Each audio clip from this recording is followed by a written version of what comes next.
ఈ ఒక్క వీడియో చూస్తే మరణం అనేది మనిషికి ఎలా వస్తుందో మీకు తెలిసిపోతుంది.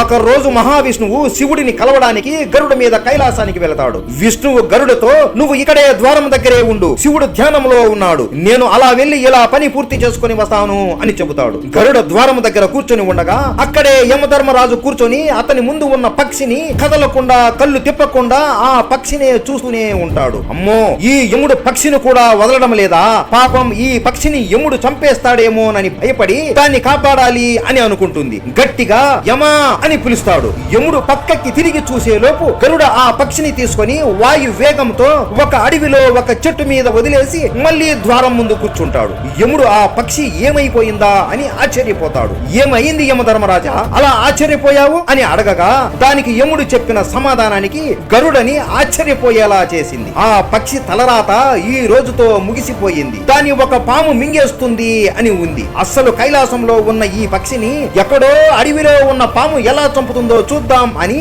ఇక్కడికి వచ్చాను. ఇప్పుడేమో ఈ పక్షి కనబడడం లేదు అని నవ్వుతూ వెళ్ళిపోతాడు. అప్పుడు తెలిసింది గరుడకి, చావుని ఎవరు ఏమి చేసినా తప్పించుకోలేరు అని. ఈ కథ నుండి మీరు ఏం నేర్చుకున్నారో కామెంట్ చేయండి, చూద్దాం. హర హర మహాదేవ.